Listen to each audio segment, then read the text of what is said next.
Muy buenas tardes, estimado público que se encuentra conectado desde las diferentes regiones del Perú. A nombre del director general del Centro de Estudios en Justicia y Derechos Humanos, Manuel Pando Sánchez, extiendo un cálido saludo a todos ustedes.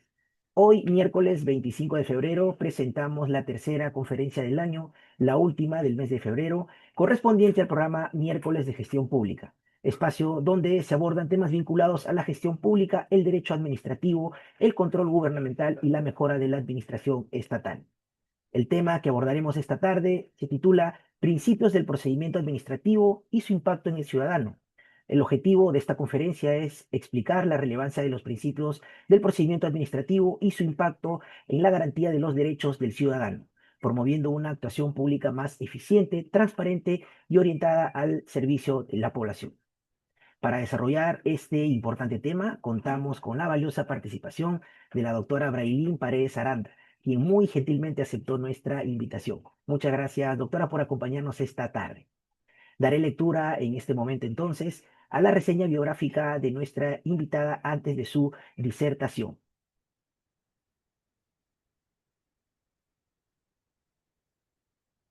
La doctora Paredes es abogada por la Pontificia Universidad Católica del Perú, donde obtuvo la máxima distinción académica, summa cum laude. Cuenta además con un título experto en contrataciones públicas por la Universidad de Alicante en España. En el ámbito académico se desempeña como docente adjunta, tutora y asistente de investigación en cursos y programas de pregrado y posgrado en Derecho Administrativo y Derecho de Aguas, labor que fortalece el rigor técnico que caracteriza su ejercicio profesional. A lo largo de su trayectoria ha asesorado tanto a empresas privadas como a entidades públicas en temas regulatorios, contrataciones con el Estado, proyectos bajo asociaciones público-privadas, procedimientos administrativos sancionadores, eliminación de barreras burocráticas, obtención de títulos habilitantes, así como elaboración de proyectos normativos y políticas públicas. Actualmente es asociada del área de administrativo y regulatorio del estudio CMS Grau, donde centra su práctica en derecho administrativo, regulatorio y municipal, con especial énfasis en servicios públicos, procedimientos sancionadores, contrataciones públicas y eliminación de barreras burocráticas. Su experiencia académica y profesional, sin duda, enriquecerá en el presente espacio de diálogo y aprendizaje. Estimados participantes, debo comentarles también que en relación a la certificación, queremos recordarle que es necesario que puedan permanecer al menos el 90% del tiempo total de la conferencia. Y también resaltamos la importancia de su participación activa, ya que al culminar la participación de nuestra expositora, que tendrá una duración aproximada de 75 minutos, se abrirá un espacio para que puedan realizar sus preguntas a través de la opción Preguntas y Respuestas de esta plataforma. Finalmente, reiteramos nuestro agradecimiento a todos ustedes por su presencia y de manera especial a nuestra distinguida expositora por su contribución académica. Doctora Paredes, muy buenas tardes. Gracias por acompañarnos hoy. Tiene usted el uso de la palabra por el tiempo ya indicado. Bienvenida a este espacio académico. Muchas gracias, Jimmy. Muchas gracias a todo el equipo del Centro de Estudios y Derechos Humanos del Ministerio. Muy feliz, muy honrada por la invitación, por la amable invitación, quien por supuesto gustosamente he aceptado para compartir con ustedes el tema de hoy relacionado a los principios y el procedimiento de administrativo y su impacto en el ciudadano. Voy a proceder a compartir pantalla. Por favor, cualquier interrupción del internet o tema relacionado técnico, por favor, Jimmy, te pediré, me interrumpes nada más para poder solucionarlo a la brevedad. A ver, voy a minimizar. Listo. Entiendo que se ve todo muy bien. Muchas gracias. Todo perfecto, doctora. Perfecto, muchas gracias. Bien, sin más, vamos a dar inicio. Como les comentaba, el tema que nos trae hoy son los principios del procedimiento administrativo, ¿no? Y cómo este impacta en el ciudadano, ¿no? Que es nada más y nada menos que los administrados, como lo llama la Ley de Procedimiento Administrativo General. Para estudiar este tema vamos a dividir la presente ponencia, la presente presentación en dos grandes partes, ¿no? Primero entendamos qué implica o qué es el procedimiento administrativo y luego cómo los principios van a influir en esta configuración, ¿no? De la legalidad. Vamos a ver una serie de los 13 principios que se regulan de manera expresa, como ya mencioné, en la Ley de Procedimiento Administrativo General. Entonces, pasamos a la siguiente. Empezamos con el procedimiento administrativo, ¿no? ¿A qué nos referimos o qué es el procedimiento administrativo? Vamos a partir desde lo básico, ¿no? Y el procedimiento administrativo va a ser aquel cauce, ¿no? Que finalmente va a terminar o es utilizado por las administraciones públicas en general, ¿no? Para las decisiones administrativas que éstas van a tomar, ¿no? En relación a un administrado o un ciudadano, que es lo que conocemos o lo que la Ley de Procedimiento Administrativo General lo llama acto administrativo, ¿no? Entonces, el procedimiento administrativo es este cauce formal previo que da como resultado, ¿no? El acto administrativo. Es la razón de ser de un procedimiento administrativo, ¿no? ¿Por qué es importante o qué es lo que se trata de salvaguardar en este procedimiento administrativo, esta etapa, por llamarlo de alguna manera, previa a la decisión de la autoridad administrativa, ¿no? Que se necesita garantizar justamente los derechos, las garantías de los ciudadanos, ¿no? Eso lo vamos a ver ahora en la lámina siguiente de manera más detallada. Hay unos conceptos, ¿no? Por parte de la doctrina, ¿no? La administración sigue también los cauces de racionalidad que son comunes a todo procedimiento que merezca esta calificación por reunir caracteres de estabilidad, obligatoriedad y fijeza, ¿no? También se menciona, la doctrina especializada ha mencionado que el procedimiento administrativo es este justamente cauce formal impuesto por el ordenamiento, ¿no? Para que la administración apruebe, en este caso español, ¿no? Reglamentos, produzca actos administrativos resolutorios y celebre convenios, ¿no? Una serie de actos administrativos en general. Y un conjunto es un conjunto coherente y ordenado que tiene esta finalidad, conseguir una decisión final acertada, que era lo que comentábamos en la lámina anterior.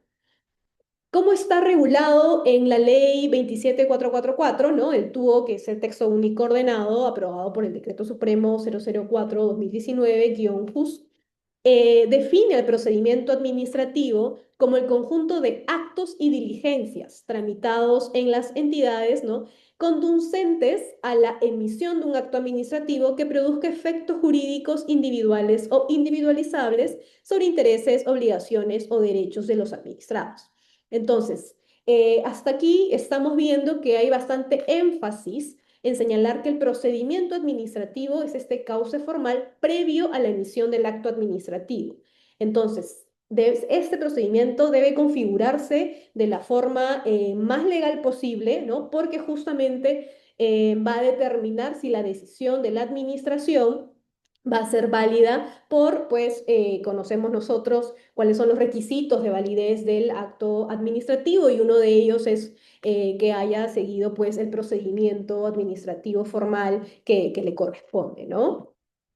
Ahora, hay una precisión importante cuando tratemos ahora posteriormente el tema de los principios del procedimiento administrativo y es esta diferencia entre el procedimiento administrativo común del procedimiento administrativo general, ¿no? Esta diferencia parte en realidad de una modificación que se hizo a la Ley de Procedimiento Administrativo General en el 2016 a través del decreto legislativo 1272, en donde se le estableció, se le consignó en realidad a muchas disposiciones de esta ley el carácter de común. ¿Qué quiere decir el carácter común? Esto está detallado muy bien en el propio título preliminar de la ley, que se va a establecer garantías mínimas que todas las entidades de la administración pública, ¿no? Todas las administraciones públicas van a tener que observar. Son garantías mínimas, es el piso mínimo por el cual las administraciones no pueden ni sobrepasar en exceso ni en defecto, ¿no? ¿Qué quiere decir esto? ¿O qué implica ya su relación con el procedimiento administrativo común? Que lo común se opone a lo particular, ¿no? En cambio, el procedimiento administrativo general es opuesto a lo especial.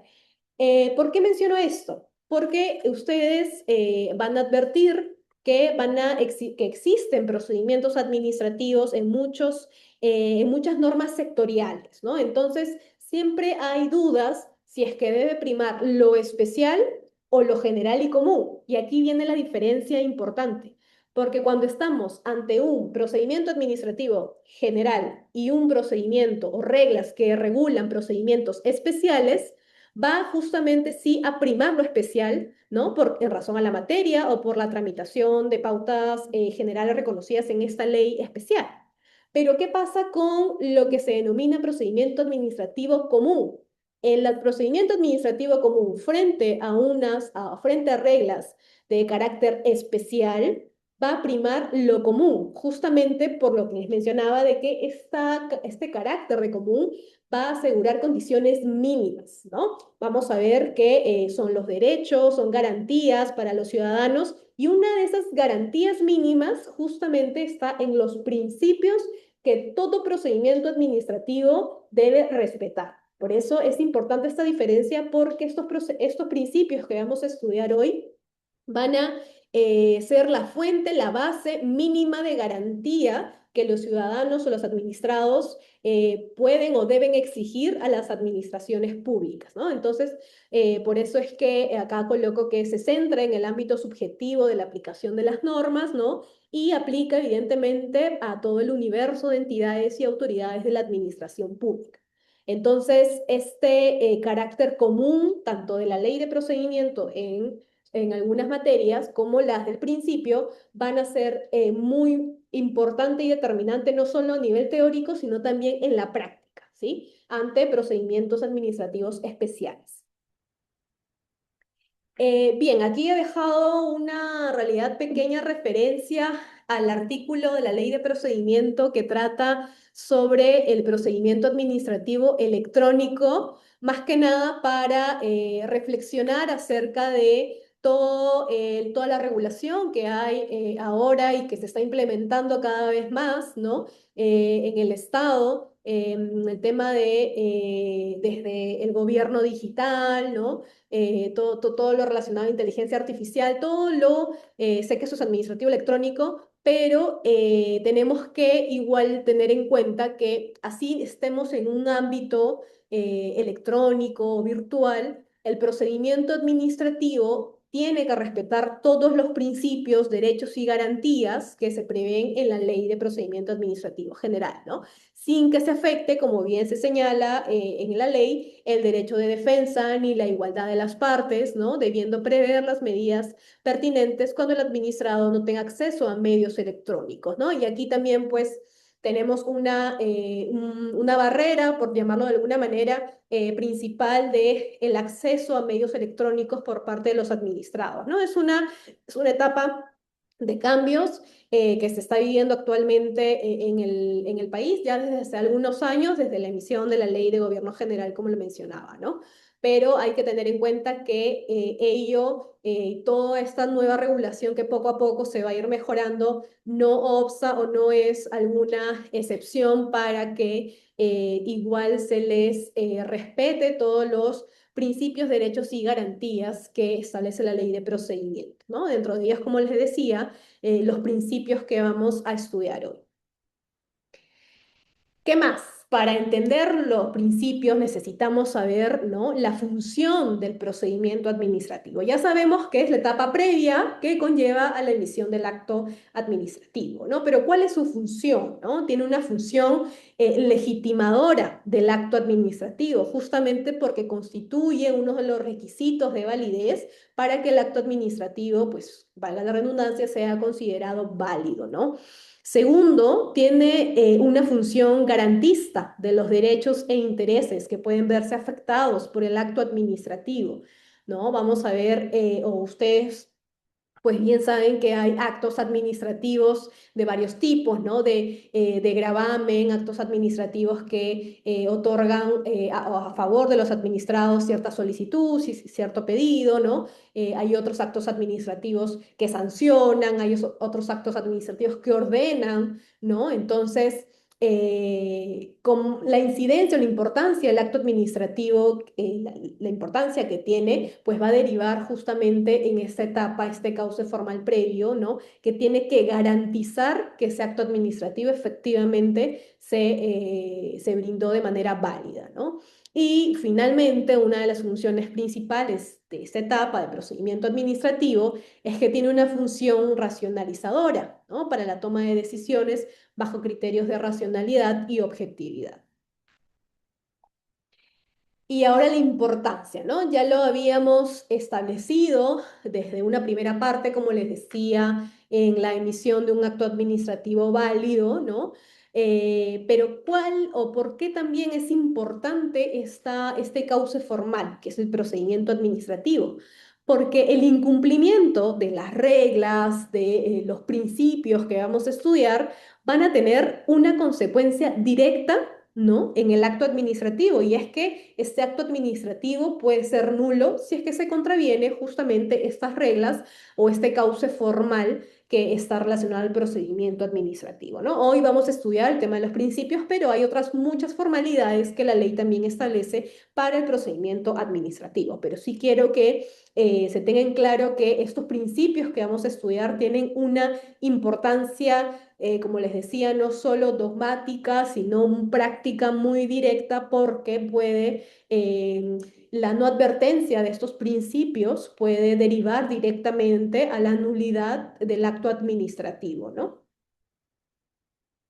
Entonces, ya teniendo esta pequeña noción, este pequeño concepto o la importancia, las funciones, ¿no? La fundamentación del procedimiento administrativo, vamos a ver una de las garantías o uno de los derechos que tienen los administrados, pero en base a los principios del procedimiento administrativo.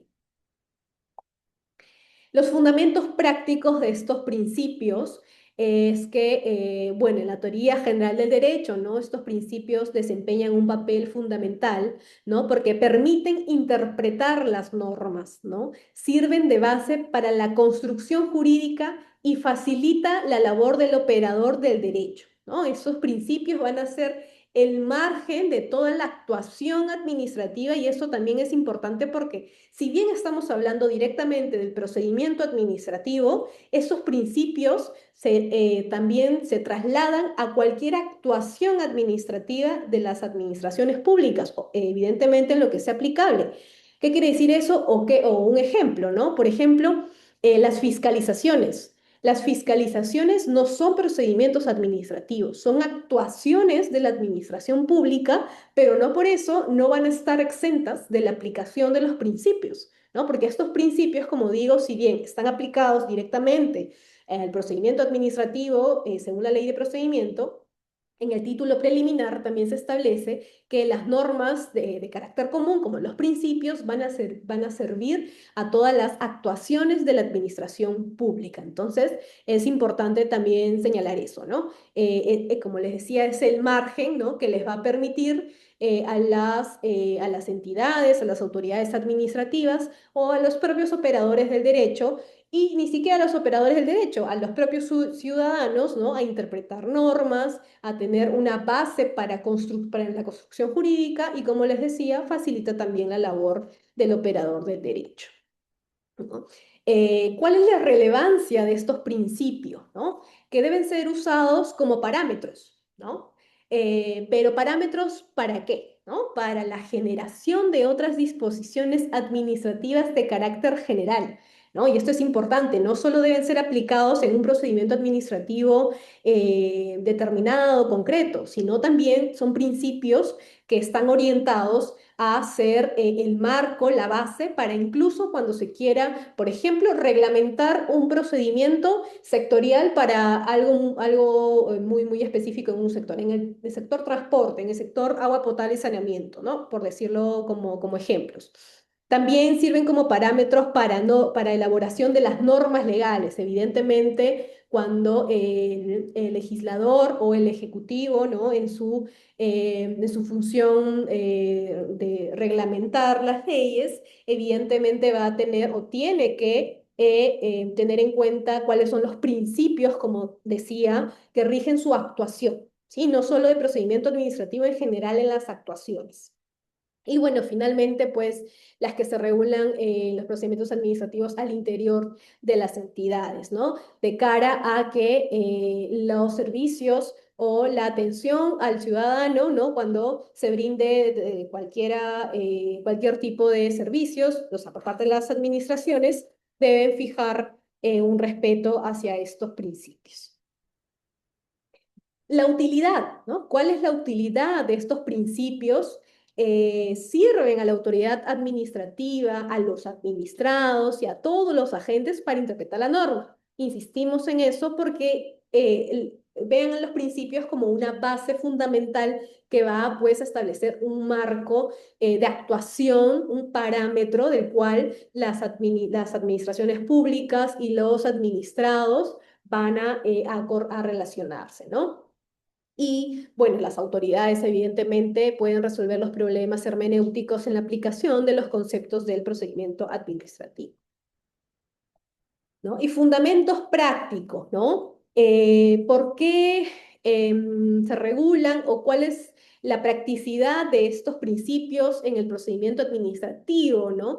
Y es por las diferencias que se presentan en la multiplicidad de procedimientos administrativos existentes, ¿no? Hay una serie de procedimientos administrativos, ¿no? Ustedes pueden advertir solamente en una entidad cuántos procedimientos administrativos hay, que generalmente están reconocidos en el TUPA, ¿no? En el texto único de procedimientos administrativos de cada entidad, ¿no?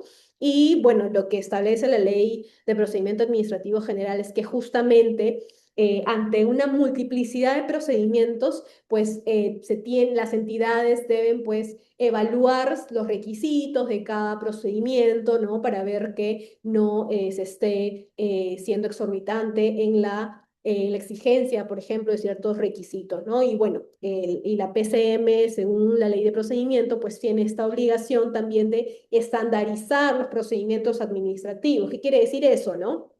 Que, por ejemplo, hay una cierta autorización que todas las municipalidades tienen o deben regular, ¿no? O deben ofrecer porque son competentes en base a la ley orgánica de municipalidades y para ello establecen procedimientos, pues al ser una misma o mismo tipo de autorización, todas las municipalidades deberían estandarizar los requisitos y, por ejemplo, el plazo que debe durar si es de evaluación previa, de aprobación automática, ¿no? Eso es un trabajo que lidera desde la PCM, pero a lo que quiero llegar con esto es que hay una multiplicidad de procedimientos, ¿no? Independientemente de esos esfuerzos de estandarización, que fundamentan la relevancia práctica de los principios del procedimiento administrativo, ¿no?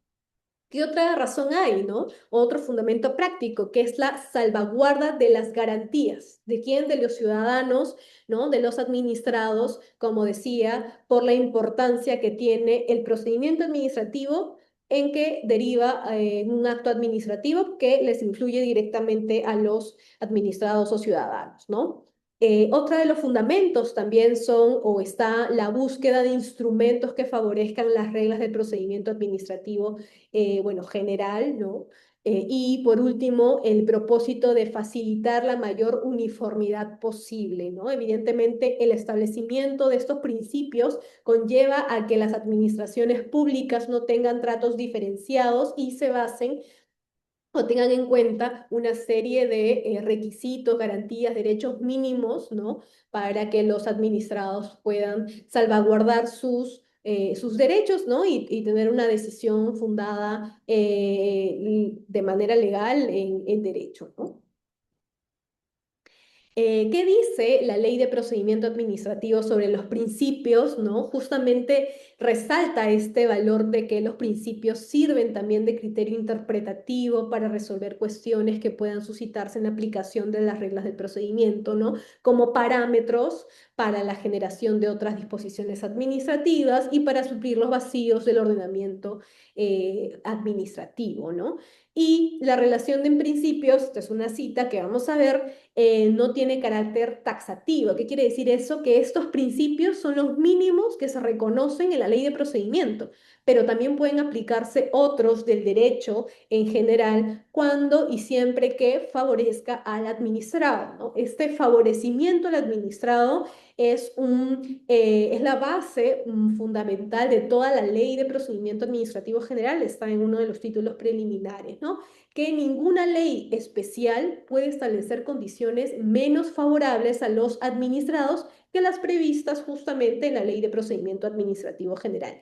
Eso es lo que hace o lo que hablábamos hace unas diapositivas atrás, cuando nos referíamos al carácter común de ciertas reglas de esta ley, como los principios, ¿no? Estos principios quiere salvaguardar justamente que ni una ley especial pues establezca condiciones menos favorables a los administrados. ¿Qué más? Tenemos un poco de reflexión sobre los principios antes de entrar a cada uno de ellos, ¿no? Y es que para el ordenamiento jurídico peruano, la incorporación positiva de principios va a implicar el reconocimiento de postulados medulares y rectores dirigidos a servicios de guías para la acción administrativa. Esto es muy importante, ¿no? Porque la inobservancia de un principio debe ser considerada como más grave que el incumplimiento de cualquier otra norma sustantiva o procedimental, ya que el infractor no solo va a violar una regla jurídica positivizada, sino también los valores que subyacen a todo el régimen jurídico de la materia, ¿no? Entonces, eso es muy importante. Una vulneración a un principio es más grave que una regla procedimental cualquiera, ¿no? Porque estos principios son sinónimo de los valores que rigen todo un régimen jurídico del derecho administrativo en este caso, ¿no? Y bien, entonces, teniendo estos conceptos preliminares en claro, el tema de qué es el procedimiento administrativo, cuál es la importancia, ¿no? Y cómo los principios encuentran su fundamento práctico en el procedimiento administrativo, hemos establecido una clasificación un poco de manera de dos partes, ¿no? Y es que hay principios que están relacionados o establecen obligaciones directas a las administraciones públicas y otro grupo de principios que se constituyen como garantías, ¿no?, directas a los administrados. Ahora, eso no quiere decir que si un principio es una garantía, no es obligación de la administración, ¿no? Al contrario, debe ser una mayor obligación, solo que a efectos de la explicación para esta ponencia los hemos dividido en dos grandes grupos para que ustedes puedan advertir cómo hay una serie de principios que están relacionados directamente con la administración y otros que hablan directamente sobre las garantías de los administrados, como si fueran dos caras de una misma moneda, ¿no?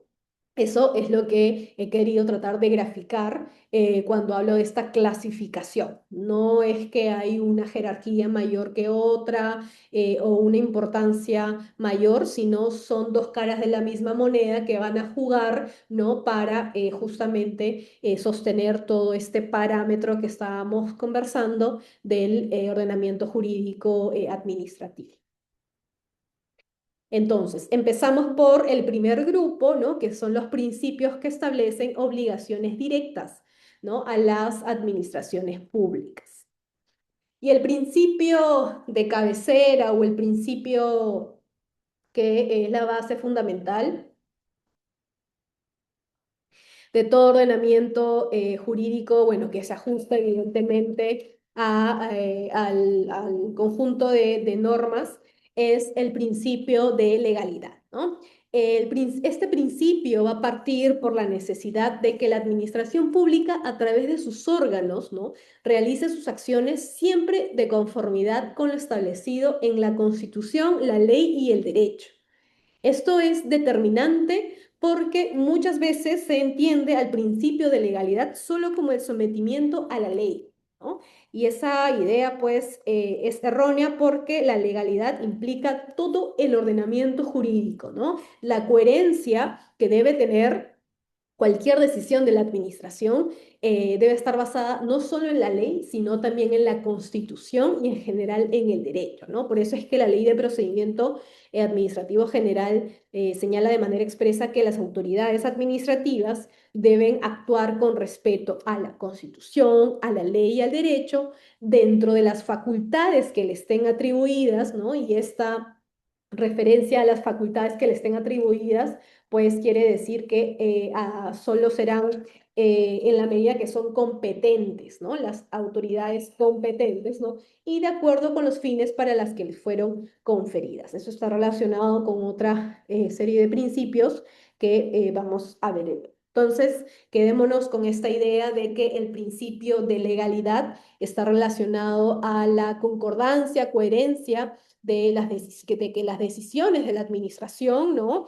Que se van a dar en el margen del procedimiento tenga que respetar todo el marco normativo en este caso, el ordenamiento jurídico peruano, desde la Constitución, las leyes, los reglamentos y en general el derecho.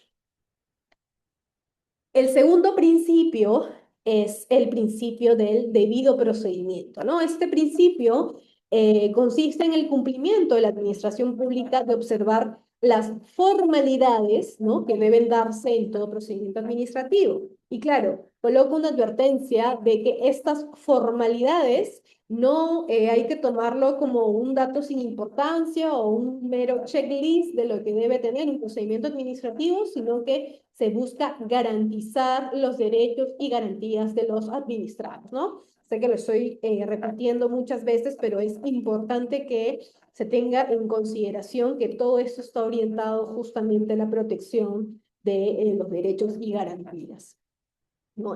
Por ello, la ley de procedimiento establece incluso algo más detallado sobre el principio del debido procedimiento, ¿no? Y establece que los administrados van a gozar de los derechos y garantías implícitos al debido procedimiento administrativo. Y aquí hace una lista, ¿no? Sobre los derechos y garantías que hay que prestar atención, son solo de modo enunciativo, más no limitativo, es decir, no es taxativo. Igual, pueden haber otras garantías, otros derechos que no se listen, ¿no? Pero solamente se están listando algunos. Por ejemplo, el derecho a ser notificados, acceder al expediente, a refutar los cargos, a exponer argumentos, a presentar alegatos complementarios, a ofrecer y producir pruebas, a solicitar el uso de la palabra, ¿no? Cuando corresponda, obtener una decisión motivada en un plazo razonable y a impugnar las decisiones que les afecten, ¿no? La institución del debido procedimiento administrativo se rige por los principios del derecho administrativo, ¿no? Y la regulación propia del derecho procesal es aplicable solo en cuanto sea compatible con el régimen administrativo. Justamente esto va pues en concordancia con lo que está señalando la propia ley al inicio cuando dice que esta lista es más que nada enunciativa y no limitativa. O sea, pueden haber más derechos, más garantías que sean propios del debido procedimiento, que pueden ser aplicables y que pueden venir del derecho procesal, pero siempre que que sean compatibles con este régimen de derecho administrativo, ¿no? Entonces, en resumen, lo que protege o lo que exige este principio del debido procedimiento a las autoridades, a las administraciones públicas, es que se observen y se cumplan las formalidades, ¿no? Porque estas formalidades van a garantizar en los derechos y propiamente las garantías que tienen los ciudadanos o los administrados. Y ahora pasamos a otro de los principios, el relacionado al principio de impulso de oficio, ¿no? Es importante, hay que tener en claro que este principio rige en todas las fases del procedimiento administrativo, ¿no? Implica que la administración pública, ¿no? Tiene el deber de realizar por sí misma toda actividad que sea precisa para hacer avanzar el procedimiento con la finalidad de llegar a una decisión final, ¿no? La finalidad última de este principio recae en satisfacer el interés público inherente en todo procedimiento administrativo. ¿Qué quiere decir este principio, no? Y bueno, en realidad la ley de procedimiento lo establece como, ¿no? Las autoridades deben dirigir e impulsar de oficio el procedimiento administrativo, ¿no? y ordenar la realización o práctica de los actos que resulten convenientes para el esclarecimiento y resolución de las cuestiones necesarias. Este principio de impulso de oficio establece una exigencia a la administración pública. ¿Qué exigencia? Que siempre esté activa en que el procedimiento siga su curso. Vamos a ver posteriormente que hay otros principios que van a reforzar esta actuación activa de la administración pública, ¿no? Como el de eficacia, celeridad, lo vamos a ver, pero se enfatiza en esta actuación de manera que la administración esté siempre atenta a, ¿no? O sea, no busca que el administrado se acerque a la entidad, esté haciendo seguimiento, sino que por ella misma el procedimiento siga su causa. ¿Por qué? ¿Por qué busca eso ese principio? Porque es importante justamente por la finalidad pública que hay detrás del procedimiento administrativo, cualquiera que fuere, ¿no? Hay un interés público, ¿no? Que va a tener, como decía, o va a terminar en un acto administrativo con una incidencia directa en el ciudadano y el administrado. Entonces, este principio impone o exige ese deber de actuar activamente por parte de la administración pública. Bien, ahora pasamos al principio de razonabilidad, ¿no? Este principio está orientado principalmente a las decisiones de gravamen y va a implicar, ¿no?, que las decisiones de la administración pública deban ser producidas de manera legítima, justa y proporcional, ¿no? ¿Qué dice la ley de procedimiento administrativo de manera expresa, ¿no? Las decisiones de las autoridades administrativas, ¿no? Cuando creen obligaciones, califiquen infracciones, impongan sanciones o establezcan restricciones a los administrados, por eso decíamos, son decisiones de gravamen, o sea que les va a afectar a, a los administrados, ¿no? Deben adaptarse dentro de los límites de la facultad atribuida, ¿no? Bueno, aquí este principio exige primero que la autoridad administrativa, pues, efectivamente tenga la competencia para, ¿no? Que es un requisito de todo acto administrativo, el de competencia, ¿no? Y manteniendo la debida proporción entre los medios a emplear y los fines públicos que se deban tutelar a fin de que respondan a lo estrictamente necesario para la satisfacción de su cometido, ¿no? Entonces, el principio de razonabilidad está relacionado con otros conceptos como la proporcionalidad, ¿no? ¿Qué quiere decir? Que cuando la autoridad administrativa justamente evalúe, ¿no?, o esté dentro del procedimiento administrativo, debe tomar sus decisiones, cuando generalmente son de gravamen, en base a algo proporcional, ¿no? Por ejemplo, cuando se establece o se impone una sanción, ¿no? Esta sanción debe ser proporcional a la infracción cometida, ¿no? No, por ejemplo, tengo una infracción de, no sé, se desechó ciertos basura, ¿no?, en algún lugar y pues por ello hay una multa de la municipalidad de 500 UIT. O sea, no es nada proporcional, ¿no? ¿Y cómo se mide esta proporcionalidad? Siempre con el bien jurídico involucrado, ¿no? Y la afectación que se tiene respecto de ese bien jurídico, ¿no? Y entre otros aspectos que este principio de razonabilidad, por ejemplo, en materia sancionadora, se especifica o se detalla de mayor manera, estableciendo unos criterios incluso para graduar las sanciones, por ejemplo, ¿no? Entonces, lo que se debe tener en claro de manera general de este principio es que va a buscar que las decisiones de la administración, cuando se tratan de decisiones de gravamen, ¿no?, se hagan de manera legítima, justa y proporcional. Eso, lo que está resaltado, o sea, con fondo amarillo, es lo que se debe resaltar de los principios. Bien, seguimos con la lista de los principios relacionados o que imponen obligaciones directas a la administración. Y este principio es el de imparcialidad, ¿no? Este principio es resultado directo de la aplicación en sede administrativa del mandato constitucional de igualdad material o de no discriminación, ¿no? ¿Por qué? Porque la ley de procedimiento señala, ¿no? Las autoridades administrativas actúan sin ninguna clase de discriminación entre los administrados, otorgándoles tratamiento y tutela igualitarios frente al procedimiento, ¿no? Resolviendo conforme al ordenamiento jurídico y con atención al interés general, ¿ya? Esto está desde una mirada del tratamiento a los ciudadanos. Como bien lo señalo, es un mandato o está aplicando el mandato directo de la Constitución relacionado a la igualdad material o no discriminación, ¿no? La autoridad administrativa no puede discriminar a los administrados, ¿no? Ahora, bien sí pueden existir diferencias, ¿no? Para ciertas regulaciones, pero esas diferencias entre administrados, por ejemplo, en materia, por ejemplo, OSINERMIN, por ejemplo, en general así, entidades que tengan clasificaciones de los administrados respecto de manera sectorial, lo hacen, pero en función un fundamento objetivo, ¿no? Entonces, si hay un fundamento objetivo por el cual se debe diferenciar a los administrados, efectivamente, pues el trato igualitario o este mandato constitucional no se ve vulnerado, ¿no? Pero este principio, como les decía, de imparcialidad, sí está, es una aplicación directa de este mandato e implica la no discriminación entre los administrados. Bien, seguimos con uno de los principios también muy importante para tanto como obligación de las entidades públicas, ¿no? Como para los administrados, y es el principio de verdad material.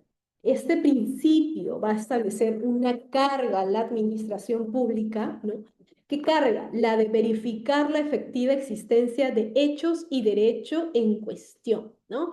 ¿Qué dice la ley de procedimiento, no? En el procedimiento, la autoridad administrativa competente deberá verificar plenamente los hechos que sirven de motivo a sus decisiones, para lo cual deberá adoptar todas las medidas probatorias necesarias autorizadas por ley, aun cuando no hayan sido propuestas por los administrados o hayan acordado eximirse de ellas.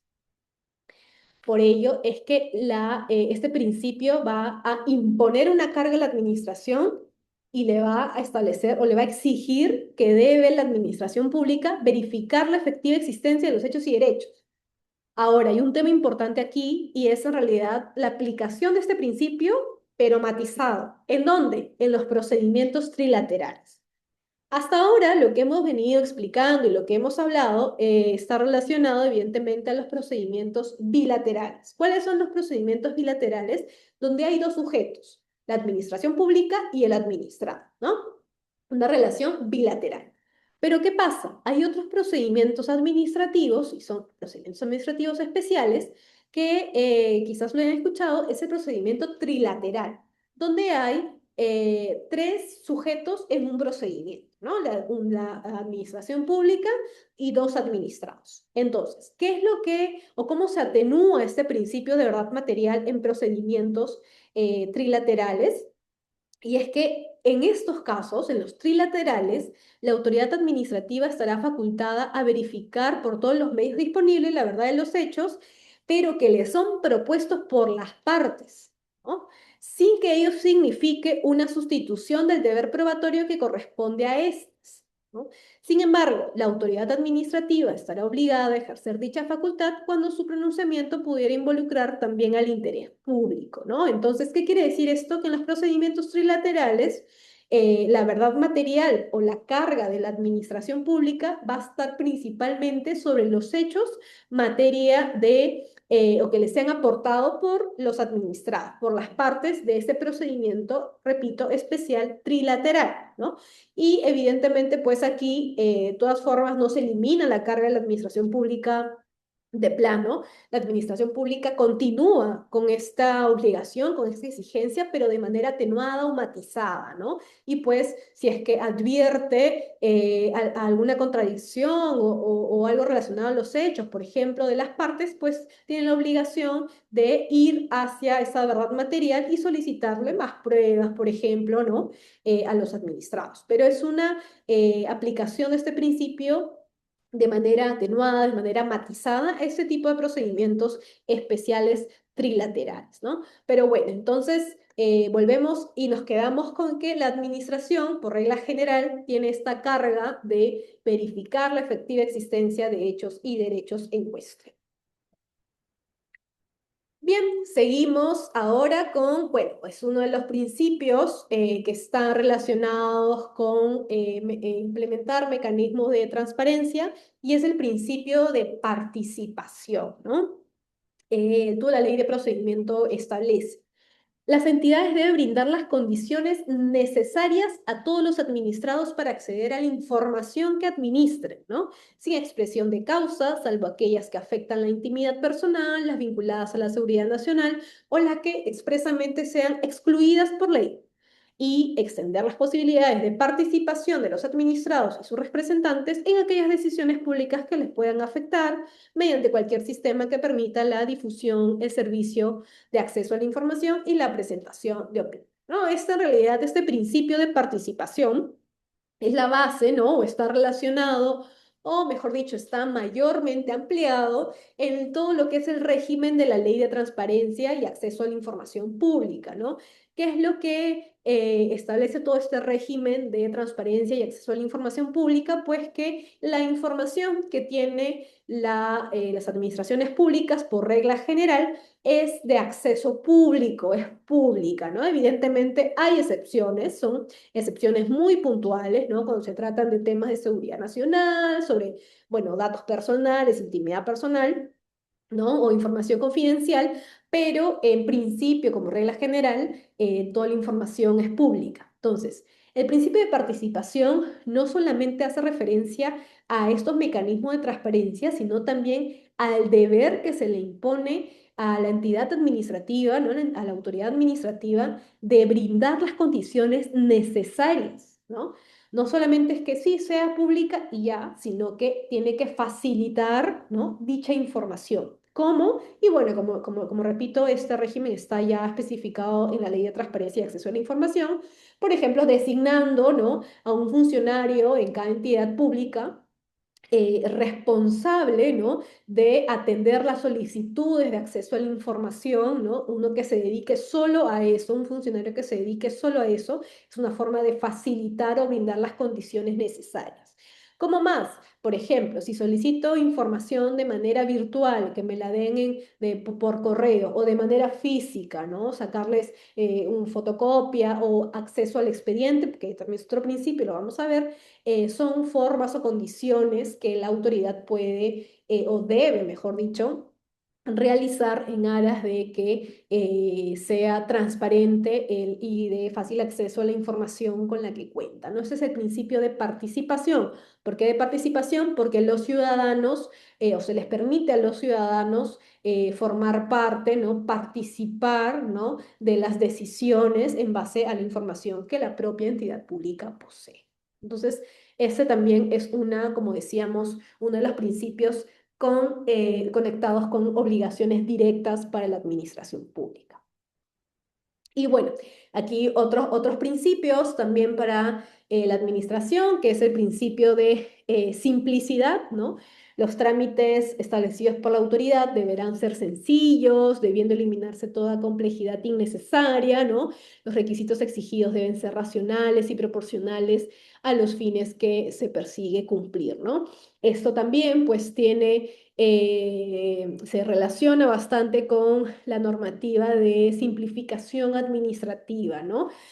Hace unos años salió una ley incluso detallando cuáles son los documentos prohibidos de solicitar por parte de las entidades, ¿no? Ojo que esto, documentos prohibidos de solicitar, ya estaba regulada en la ley de procedimiento, ¿no? Pero luego se emitió una norma en la que se detallaba, por ejemplo, copias de DNIs o vigencia de poderes, ¿no? Una serie de documentos de esa naturaleza, evidentemente cuando el procedimiento pues no exija o no lo tenga como un requisito principal por la propia naturaleza del procedimiento, ¿no? Pero lo que quiere hacer referencia a este principio es justamente eso, ¿no? Que los trámites en realidad deben ser sencillos, no deben ser complejos.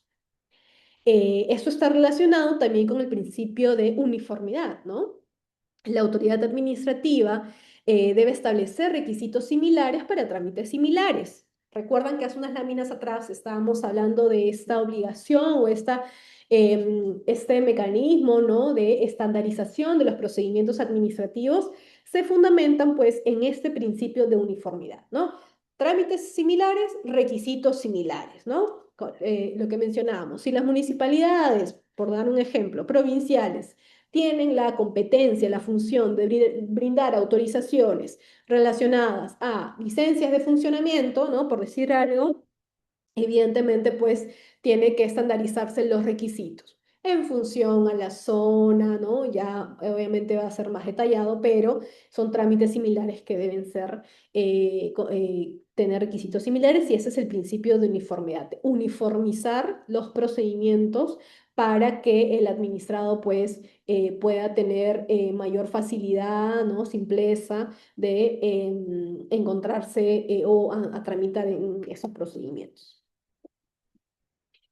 Hay otro de los principios también determinantes en un procedimiento administrativo, que en realidad este principio incluso eh, forma parte de todo este régimen de las actuaciones de la administración, y es el principio de predictibilidad o confianza legítima. ¿Qué quiere decir o a qué hace referencia este principio, no?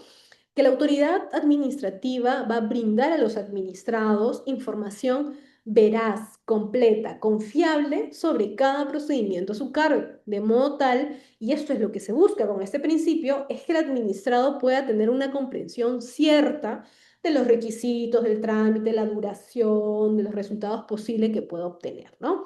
La ley de procedimiento lo establece, ¿no? Las actuaciones de esas autoridades deben ser congruentes con las expectativas legítimas de los administrados, ¿no?, generados por la práctica y los antecedentes administrativos.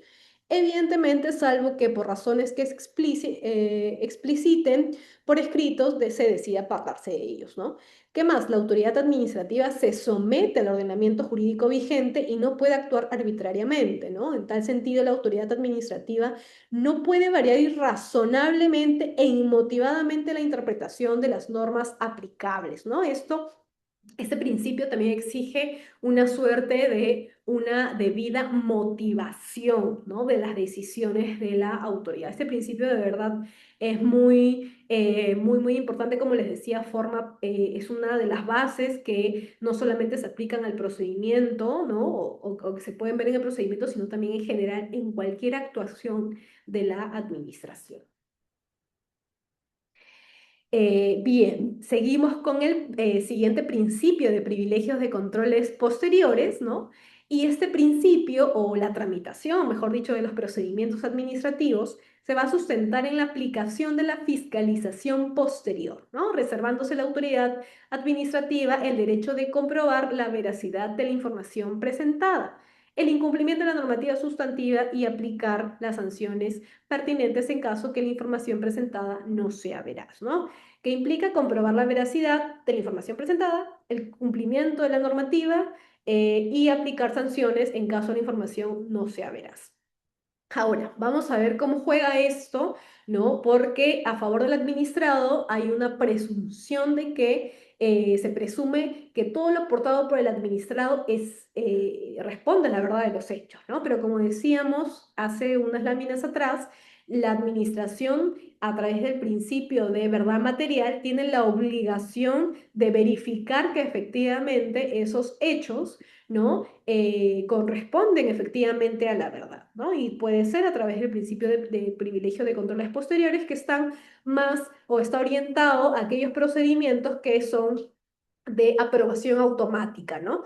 En los procedimientos de aprobación automática, ¿no?, donde se presentan los requisitos que establece la norma y la autoridad administrativa otorga lo que solicita el administrado, ¿no? La administración sí presume que los documentos son ciertos, pero eso, en principio de verdad material, va a exigirle a la administración que pueda hacer un control posterior para verificar efectivamente que los documentos eran veraces.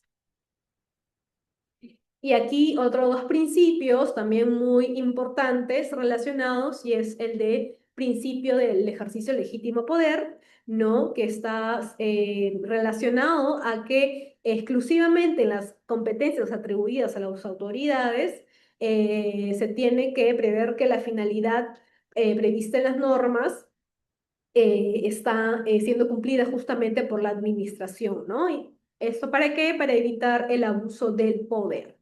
Y el principio de responsabilidad, que no es desarrollado en realidad mucho en nuestro ordenamiento jurídico peruano, ¿no? Que es el que la autoridad administrativa está obligada a responder por los daños ocasionados contra los administrados como consecuencia de su mal funcionamiento de la actividad administrativa. ¿No? Las entidades o servidores van a asumir las consecuencias. Este principio de responsabilidad está muy desarrollado, por ejemplo, en Europa, ¿no? Donde las administraciones responden de manera directa por algún mal funcionamiento en el sistema, por ejemplo, incluso hasta por servicios públicos, ¿no? Pero como les decía, este tema aquí no está muy desarrollado, pero eso no obsta pues a que el administrado, el ciudadano pueda hacerlo valer o reclamar, ¿no? Y bueno, el principio de acceso permanente, que como les comentaba, está dentro de estos mecanismos de transparencia, como veíamos hace unos minutos, ¿no? El deber de la administración de facilitar toda la información a los administrados que son parte en un procedimiento, ¿no? Esto tuvo algunas incidencias con algunas entidades públicas que, por ejemplo, el administrado, siendo parte del procedimiento administrativo, no, la autoridad administrativa no permitía que acceda al expediente o no brindaba las condiciones para que el administrado pueda efectivamente acceder a su propio expediente, ¿no? Entonces, este principio está relacionado justo a este mecanismo de participación, a este mecanismo de transparencia que vimos en el principio de participación. Y bien, ya en los últimos minutos, para estar atenta a sus preguntas, ¿no? Vamos a terminar, y estos son ya, es un grupo más pequeño, que son los principios que se constituyen como garantías directas de los administrados, ¿no? Y vuelvo a repetir, los principios que hemos visto son garantías de los administrados, pero lo hemos clasificado de forma tal de tener diferentes percepciones para que se evidencia, ¿no? Cuáles están dirigidos directamente a la administración y cuáles están dirigidos directamente a los ciudadanos. Pero recuerden, los principios que estamos clasificando son dos caras de la misma moneda, ¿no? Forman parte de todo este conjunto de parámetros mínimos que debe garantizar todas las administraciones públicas, ¿no? No importa que haya una ley especial, no puede regular algo menos favorable a lo que estamos estudiando el día de hoy. Y bien, entonces, uno de esos principios es el principio de informalismo, ¿no? Este principio constituye una presunción a favor del administrado, ¿no? Surge como protección de la mera forma. ¿Qué es lo que dice? ¿No? Las normas de procedimiento deben ser interpretadas en forma favorable a la admisión y decisión final de las pretensiones de los administrados, de modo que sus derechos e intereses no sean afectados por las exigencias de aspectos formales que puedan ser subsanados dentro del procedimiento, ¿no? Siempre que dicha excusa no afecte derechos de terceros o interés o el interés público, ¿no? Entonces, ese principio de informalismo lo que va a hacer es proteger al ciudadano o al administrado de las meras formalidades, ¿no? Evidentemente que cuando estas meras formalidades pues no constituyan algo esencial para el procedimiento administrativo, ¿no? Como les decía, hay ya una norma en la que se establece concretamente que, por ejemplo, copia de DNI no puede ser pues solicitada de manera obligatoria por parte de alguna entidad pública para ciertos trámites, ¿no? Pero evidentemente, si vas a RENIEC porque quieres cambiar tu DNI y te solicitan copia del DNI, es evidente que en ese caso sí resulta esencial ese requisito, ¿no? Entonces siempre hay que ver también, ver con criterio esos principios en general, ese tipo de restricciones, ¿no? ¿Qué más nos ayuda este principio de informalismo? Que todas las normas, o sea, todas las reglas que se establecen ya en la ley de procedimiento de manera específica, siempre tienen que ser interpretadas de forma favorable a la admisión y decisión final de las pretensiones de los administrados, ¿no? Entonces, por ello es que este principio forma parte de una garantía directa para el administrado. Otro de los principios, el principio de presunción de veracidad. Este principio también constituye una presunción a favor del administrado, ¿no? Porque presupone que las actuaciones y los administrados se ajustan a la verdad, ¿no? Y esto genera una contrapartida, que la acreditación de falsedad es deber de la administración. Entonces, aquí juega lo que estábamos comentando hace unos momentos de principio de presunción de veracidad. Se presume que la información que el administrado otorga a la administración es veraz, ¿no? Responde a la realidad de los hechos. Pero eso no obsta o no quita la obligación de la administración pública de establecer, o mejor dicho, de conllevar a que se verifique que efectivamente responde la verdad de los hechos. Es obligación de la administración verificar, pero también presumir que la información por los administrados responde la verdad, ¿no? Y esto, como les decía, también depende bastante si son procedimientos administrativos de aprobación automática, donde rige el control de privilegios posteriores, o un procedimiento administrativo de evaluación previa, ¿no? La administración pública, por ejemplo, en esos procedimientos, pues tiene que verificar que los documentos aportados efectivamente responden a la realidad, ¿no? Por ello, la ley de procedimiento establece, ¿no? En la tramitación del procedimiento administrativo o se presume que los documentos y declaraciones en la forma prescrita de esta ley responden a la verdad de los hechos que ellos afirman, y esta presunción admite prueba en contrario. Pero recuerden, esa acreditación de falsedad es deber de la administración pública, no es deber del administrado. Bien, ahora seguimos con el principio de buena fe procedimental. Este principio tiene dos implicancias directas, ¿no? Por un lado, reconoce derechos a favor del administrado, pero también le impone deberes. ¿Cómo así? Vamos a ver qué es lo que dice de manera expresa la ley de procedimiento, ¿no? La autoridad administrativa, los administrados, sus representantes o abogados y en general todos los partícipes del procedimiento van a realizar sus respectivos actos procedimentales guiados por el respeto mutuo, la colaboración y la buena fe, ¿no? La autoridad administrativa no puede actuar contra sus propios actos, salvo en los supuestos de revisión de oficio contemplados en la ley, y ninguna regulación del procedimiento administrativo puede interpretarse de modo tal que ampare alguna conducta contra la buena fe procedimental, ¿no? Entonces, aquí lo que se establece es que cualquier partícipe, o mejor dicho, todos los partícipes del procedimiento deben realizar sus actuaciones siempre guiados por la buena fe, ¿no? La buena fe, por ejemplo, aportar documentos que realmente sean veraces, por parte de la administración no ser desproporcionales, ¿no? Motivar las decisiones, es más que todo el cumplimiento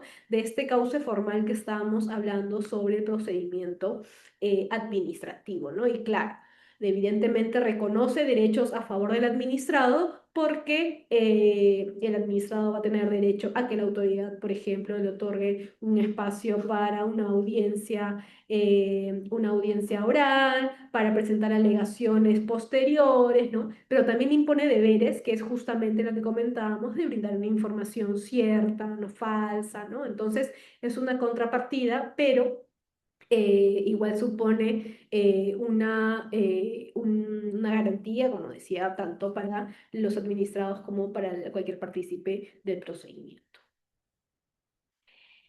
Seguimos con el principio de celeridad, ¿no? Este principio supone un dinamismo, ¿no? Porque exige el impulso permanente, ¿no? Y era lo que estábamos viendo también, o está relacionado con el principio de impulso de oficio, ¿no? la ley de procedimiento establece, ¿no? Este principio tiene como objetivo principal alcanzar mayor prontitud entre el inicio del procedimiento y la decisión definitiva, ¿no? Quienes participan en el procedimiento deben ajustar su actuación de tal modo que se dote al trámite de la máxima dinámica posible, evitando actuaciones procesales que dificulten su desenvolvimiento o constituyan meros formalismos a fin de alcanzar una decisión en tiempo razonable sin que ello revele a las autoridades del respeto al debido procedimiento o un ordenamiento. Entonces, este principio de celeridad, como pueden observar, está prácticamente muy de la mano con otros principios, como por ejemplo bueno, el de eficacia que vamos a ver ahora, pero también con el principio de informalismo, ¿no? Buena fe procedimental, ¿no? Con esos principios que lo que quieren, o impulso de oficio, que lo que quieren o la finalidad última es que el procedimiento administrativo se dote de del mayor dinamismo posible, ¿no? Porque lo que se quiere es obtener el acto administrativo, si bien sí de una manera rápida, eficaz, célere, pero respetando las garantías que el procedimiento exige, ¿no? Entonces, es un principio que está relacionado al dinamismo por parte, o mejor dicho, que favorece al administrado. Y acá está, ¿no? Lo que es el principio de eficacia, ¿no? Este principio va a garantizar el núcleo central de debido procedimiento, ¿no? En que se cumplan los fines del procedimiento, ¿no? Entonces, los sujetos del procedimiento deben hacer prevalecer el cumplimiento de la finalidad sobre aquellos formalismos cuya realización no incida en la validez, ¿no?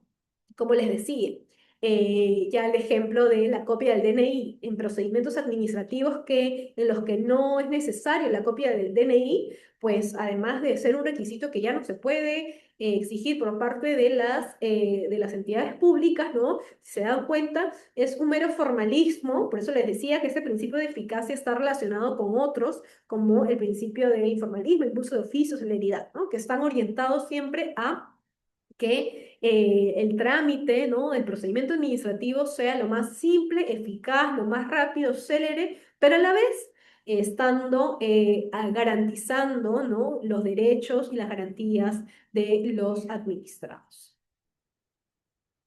Y bien, con eso terminamos esta parte de la explicación de los principios del procedimiento administrativo y haciendo un poco un resumen de lo que hemos visto. Es importante establecer o señalar que estos principios no solo están orientados específicamente sí al procedimiento administrativo, sino también a las actuaciones de la administración pública y aquí, claro, estaba todo pues justificado o en realidad tenía razón de ser en que la ley de procedimiento administrativo es una ley de procedimiento que tiene el carácter común, ¿no? Vuelvo a repetir, quizás para los que se han conectado de manera posterior, este carácter común exige a todas las administraciones públicas, ¿no? Que cuando regulen o también al legislador, evidentemente, cuando se regulen procedimientos administrativos o actuaciones en normas especiales, sectoriales, no se impongan condiciones menos favorables a las garantías, a los principios, a los derechos que se establecen en la Ley de Procedimiento Administrativo General, ¿no? Ahora, aquí me permito y aprovecho unos minutos para aclarar.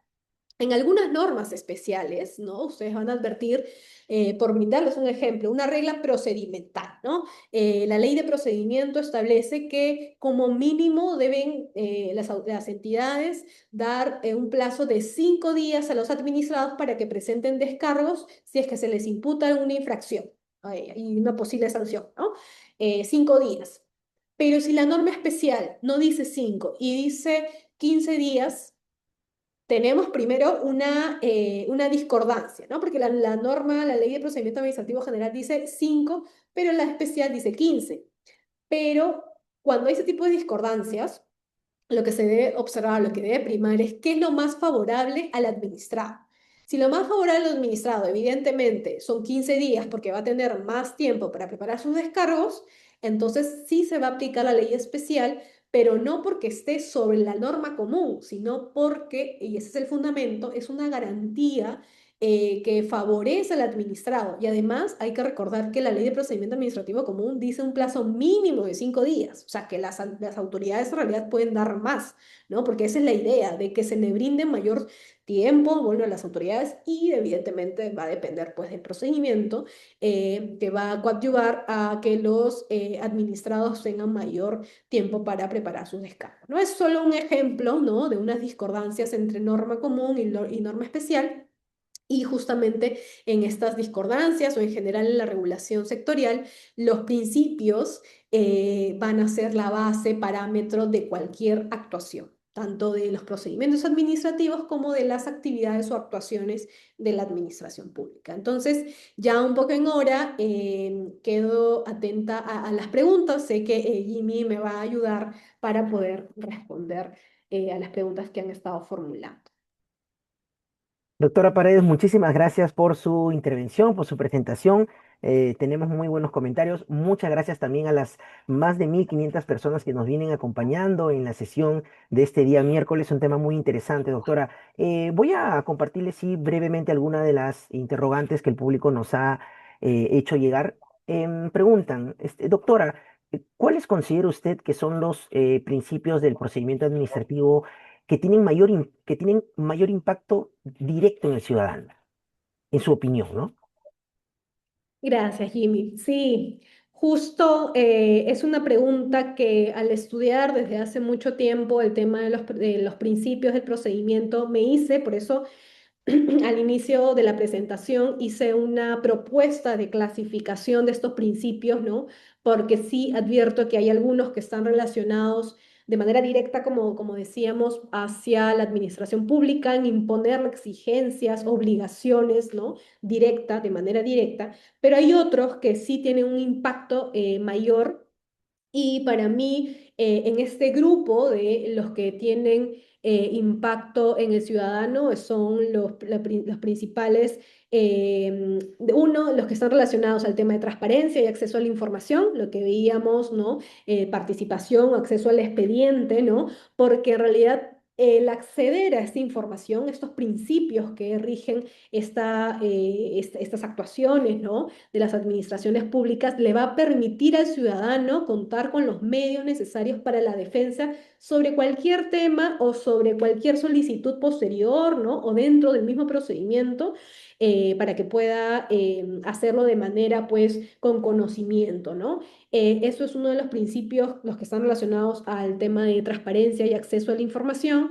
Y segundo, como decía, también explicaba el principio de predictibilidad y confianza legítima, ¿no? De que la administración pues debe otorgarle a los administrados, a los ciudadanos, toda la información completa y veraz, ¿no? Y estar siempre en concordancia con las decisiones que por la práctica, que es lo que se conoce como jurisprudencia administrativa, ya ha tomado, ¿no? ¿Por qué? Porque esto me va a permitir como ciudadano, ¿no? Verificar, ¿no? Averiguar, ¿no? Si sobre cierto caso cierta entidad pública ya ha decidido, ¿no? Con un razonamiento, sé que en mi caso, que es similar, va a decidir algo similar, ¿no? Y evidentemente esto va a exigir una concordancia en toda la actuación de la administración pública, que puede sí, que se puede apartar de ese razonamiento, pero tiene que motivarlo, ¿no? Entonces, yo creo, a mi opinión personal, que estos dos grupos de principios, los relacionados al acceso a la información pública y el de predictibilidad o confianza legítima, serían los más resaltantes de cara al ciudadano en su participación en la administración pública, ¿no? En la relación que tenga con la administración pública. Muchas gracias, doctora Paredes, por absolver la primera consulta. Preguntan también lo siguiente, doctora, felicitaciones por su presentación y mi consulta es la siguiente. Si pudiera catalogar por niveles la aplicación del principio de razonabilidad en las entidades públicas, ¿qué nivel le daría? ¿Básico, intermedio o avanzado? Gracias por la pregunta. No me queda tan clara, pero entiendo que hace referencia a la importancia, ¿no? Del principio de razonabilidad, ¿no? Que está relacionado a la proporcionalidad. Y es importante destacar, al menos soy fiel creyente de que todos los principios no tienen jerarquías entre sí, ¿no? Sí apoyo la teoría de que en realidad todos los principios. Como hemos visto, hay muchos que se relacionan o están determinados en la ley de procedimiento, ¿no? Nuestro legislador lo ha decidido así.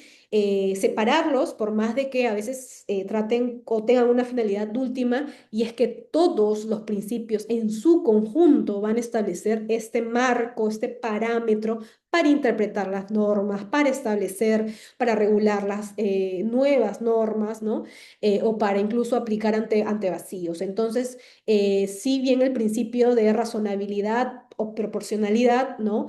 Sí es muy importante, de repente sí puede tener una mayor relevancia o un mayor protagonismo, por ejemplo, en los ámbitos sancionadores, ¿no? En el ámbito sancionador, el principio de razonabilidad, proporcionalidad, pues es la estrella porque son o se tratan de decisiones de gravamen de parte de la administración que va a exigir que la administración sí tenga una evaluación más certera, ¿no? Más proporcional, estableciendo criterios. Incluso hay sectores que ya tienen una fórmula matemática para establecer cada criterio y darle un peso, ¿no? Pero como digo, no es que haya un nivel de jerarquía o peso, sino que puede tener mayor protagonismo por la naturaleza, ¿no? Por ejemplo, el de razonabilidad o proporcionalidad tiene un mayor protagonismo en los procedimientos sancionadores, ¿no?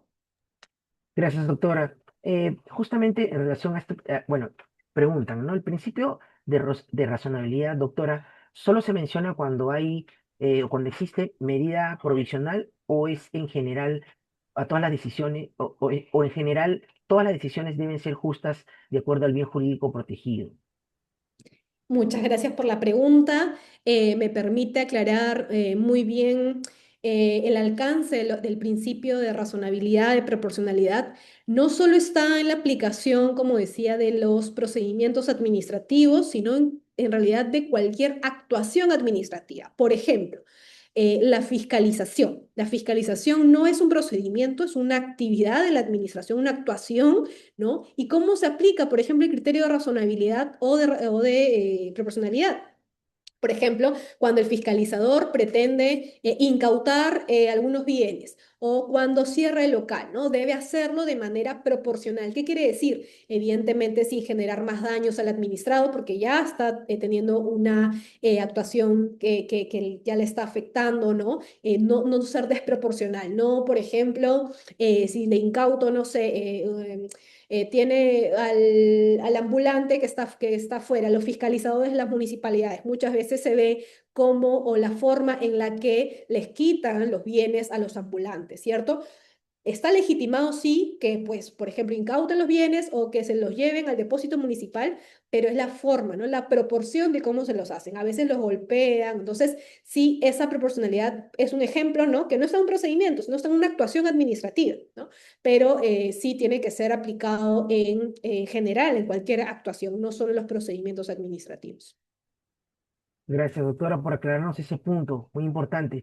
Doctora, ¿el principio de informalismo favorece realmente al administrado o es que genera inseguridad jurídica, en su opinión? Perdóname, Jimmy, ¿podrías repetir? No, no te logré escuchar. Sí, indican o preguntan si es que el principio de informalismo favorece al administrado o es que genera inseguridad jurídica. Gracias. No, para responder la última pregunta, no genera inseguridad jurídica de ninguna manera, ¿no? Lo que protege o lo que quiere proteger el principio de informalismo es hacer que se privilegie el fin último del procedimiento administrativo, ¿no? Y protege al administrado de las meras formalidades. Por eso es que cuando lo explicaba, estas meras formalidades hay que siempre tenerlo en cuenta o en criterio en relación con el procedimiento, ¿no? Ahí les decía el ejemplo de la copia del DNI, ¿no? Ya está establecido que, por ejemplo, la copia del DNI no puede ser exigido por las entidades públicas, pero si hay un trámite que sí exige la comprobación de la identidad y que no se pueda obtener por algún otro medio, y es necesario la copia del DNI, pues en ese momento esa formalidad sí puede ser exigida, pero siempre es en el contexto, en la naturaleza del procedimiento, qué es lo que se quiere llegar. Por eso es que hablábamos de ese núcleo que pretende el procedimiento, ¿no? Eso es importante, pero el informalismo de ninguna manera va a tener incidencia con el tema de la seguridad jurídica, no, porque estas formalidades tienen que tener este requisito de no ser esenciales, ¿no? De no estar, pues, sujetas a que la administración pública sí o sí tenga que contar con ellas, ¿no? Definitivamente va a depender de cada procedimiento, pero de manera general, el informalismo lo que protege o que hace que el administrado sea protegido de estas meras cuestiones formales. Gracias, doctora, por resolver también esa interrogante. Nos preguntan también, ¿considera, doctora, que la motivación de los actos administrativos es hoy suficiente para garantizar transparencia? Perdóname, Jimmy, considero que los qué de los actos administrativos. Sí, si usted considera que la motivación de los actos administrativos es hoy suficiente para garantizar transparencia. Gracias.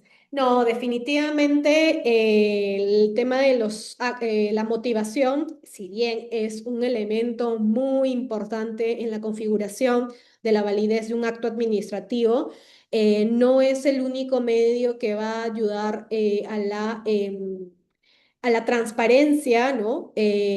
Porque definitivamente, uno, por un lado, hay otros requisitos del acto administrativo que deben ser cumplidos, ¿no? El de competencia, la finalidad pública, que haya seguido el procedimiento formal, ¿no? Y segundo, ¿no? Como decíamos, ya el tema de transparencia está más relacionado con el acceso en general de la información pública. Ahora, aquí de repente la pregunta va también motivada por ese lado, ¿no? Dirigida por ese lado. Cuando uno solicita información pública a la administración, no tiene la obligación, el ciudadano no tiene la obligación de justificar por qué quiere esa información. Es deber de la autoridad otorgársela en la medida que sea pública. Como decía, ¿hay excepciones que se regulan en la norma? Claro que sí, son puntuales. Pero en principio, una de las reglas generales en temas de transparencia y acceso a la información es que el administrado no tiene que expresar la causa por la cual quiere esa información porque es pública, ¿no? Y eso es bien importante, es un fundamento de la ley de transparencia y acceso que, bueno, es aquí en el ordenamiento jurídico peruano y en general como en Europa, por ejemplo, en otros ordenamientos. Gracias, doctora. Justamente en relación a bueno, a la respuesta que usted ha tenido bien responder, preguntan si respecto al acceso permanente, si es que este se puede solicitar por acceso a la información o si es que es lo mismo. Eso quieren que lo pueda aclarar, doctor, ese punto. Perfecto. Sí, no, no se preocupen, es una pregunta muy usual en temas de acceso y transparencia, el acceso permanente al expediente, ¿no? A todo el procedimiento. Y aquí hay que aclarar, ¿no? La ley de procedimiento, a través de este principio, lo que regula es el acceso permanente de los partícipes del procedimiento, ¿no? Esa es como una regla general primordial de primer orden, por decirlo así. Evidentemente, si yo soy partícipe del procedimiento y la autoridad administrativa que posee mi expediente, o que está llevando a cabo el procedimiento, no me permite, es una vulneración directa a ese principio. Pero ¿qué pasa? ¿No? Y es la pregunta también. Terceros que no forman parte de ese procedimiento pueden acceder a la información, ¿no? Y justamente aquí viene ya el tema, pues, de las excepciones, ¿no? Que establece la Ley de Transparencia y Acceso a la Información Pública, ¿no? Que es otro régimen ya muy especial que establece que, por ejemplo, si tiene información, no sé, de carácter de datos personales, ¿no? No debería. Ahora, ¿qué es lo que se hace también, o qué es lo que se dispone, mejor dicho, también en esta norma? De que un tercero puede acceder, por ejemplo, a un expediente siempre y cuando este expediente ya o este procedimiento ya haya sido culminado. Si ya es culminado, puede hacer acceso a la información pública, sí, pero como les digo, hay aspectos de datos personales, por ejemplo, en la SUNAT, si es que hay información financiera o información confidencial, ¿no? Que pertenecen a los administrados que fueron parte de ese procedimiento, la autoridad lo que debe hacer es brindarlo, sí, al administrado, pero borrando, ¿no? O protegiendo ese tipo de información que está caracterizada como de datos personales o confidencial. ¿Así? Entonces es un matiz que la norma, la ley de transparencia y acceso a la información dispone, pero sí un tercero puede acceder al expediente de otro siempre y cuando ya haya sido culminado en la entidad o en el propio expediente, ¿no? Muchas gracias, doctora. Vamos a pasar ya también a las últimas consultas de esta sesión, reiterando el agradecimiento a usted y también a las más de 1.450 personas que están todavía con nosotros conectados. Doctora, ¿cómo diferenciar una actuación administrativa de un procedimiento administrativo? Si es que nos puede dar algunos ejemplos, por favor. Perfecto, sí. Qué bueno que les haya generado interés, porque como les decía, esto en la doctrina, al menos la doctrina de nivel nacional, ha tratado de explicarlo recientemente. Cuando digo recientemente, pues ha sido hace unos 10, 15 años, ¿no? Algo, algo recién. Y es que cuando se tratan de actuaciones materiales y procedimientos administrativos, la diferencia está en qué es lo que hace la administración o cuál es el hecho, ¿no? Por ejemplo, el ejemplo primordial y que está regulado en la ley de procedimiento como actividad de la administración es la actividad de fiscalización. Es una actividad el ejemplo estrella de las actividades administrativas, ¿no? ¿Cómo diferenciar? ¿Qué es lo que estás, o sea, cuál es el foco, ¿no? ¿Cuál es el foco? Literalmente las actuaciones cuando el fiscalizador va y, no sé, cierra el local, te pone una orden, solo el hecho de tú acercarte a un funcionario y te está, por ejemplo, está tratando em, alzándote la voz, o sea, son actuaciones. Las actuaciones hacen referencia a hechos, ¿no? Y el procedimiento, bueno, ya está establecido en una norma, procedimentalmente hay reglas, ¿no? Ahora, es una diferencia primero en el ámbito material, ¿no? Actuaciones materiales de la administración. Otra diferencia también está relacionada a cuando te vas a la norma, ¿no? Que quieres aplicar o analizar, pues ahí se establece, ¿no? Ese es un procedimiento administrativo y ya vas estableciendo la diferencia. Quiero aclarar igual que este tema, si bien se está tratando de diferenciar, ¿no? En algunos ámbitos, como por ejemplo el tributario, esta diferencia no está clara o no es establecida ni siquiera. ¿Por qué? Porque en el ámbito tributario las fiscalizaciones están procedimentalizadas, ¿no? Y ahí hay una discusión que ahora en la doctrina no es no, no es clara, ¿no? O mejor dicho, no hay una posición definida de que las fiscalizaciones en el ámbito tributario son o no procedimientos. Algunos dicen, son actuaciones, solo que están procedimentales, que tienen reglas establecidas. Otros dicen, no, sí son procedimientos propiamente. Entonces, es algo que no está claro todavía. Yo soy de la posición de que cualquier fiscalización es una actividad, es una actuación material, ¿no? Y los procedimientos administrativos, pues tienen una serie de reglas, una serie de, no solo de aspectos formales, sino también toda un cauce formal, que es lo que hemos visto, por ejemplo, el día de hoy, ¿no? Pero perdóname, ninguno de los dos puede vulnerar, sea actuaciones materiales, actividades o procedimiento, pueden vulnerar los principios que hemos visto el día de hoy. Muchas gracias, doctora. Y voy a compartirle rápidamente la última consulta de una participante. Eh, Sí. Pregunta, doctora, ¿cómo podría ponderar el principio de informalismo con con el gobierno digital, ya que hay procedimientos iniciados en entidades sin tomar en cuenta los parámetros del gobierno digital? ¿Qué hacer? Sí, por eso cuando les decía al inicio, en general de la exposición, la implementación del gobierno digital supone todo un reto, ¿no? No solo por el tema de cómo por parte de la administración se brinda temas ya virtuales, tecnológicos hacia la población, sino también cómo pueden acceder y cómo la administración va a responder ante esta omisión.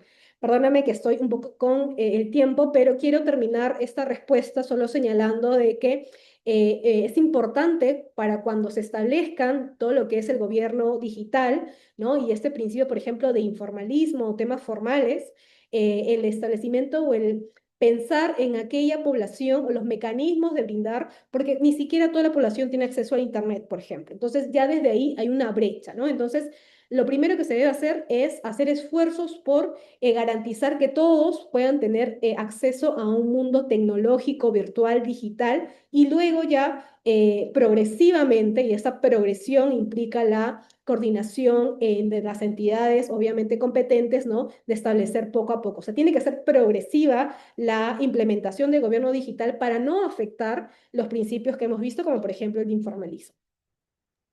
Muchísimas gracias, doctora Paredes, por su tiempo. Gracias también a las personas por habernos acompañado hasta este momento, doctora. Reiteramos el agradecimiento a nombre de la Dirección General de nuestro Centro de Estudios. Esperamos contar con su participación en otra oportunidad. Ha sido una experiencia muy enriquecedora, muy buenos comentarios. Gracias nuevamente a usted y respetando los tiempos, ya estamos dando por finalizada la sesión del día de hoy en nuestros miércoles de gestión pública. Gracias nuevamente, doctora, que continúe teniendo usted una muy buena tarde. Muchísimas gracias a ustedes. Pronto, muchísimas gracias.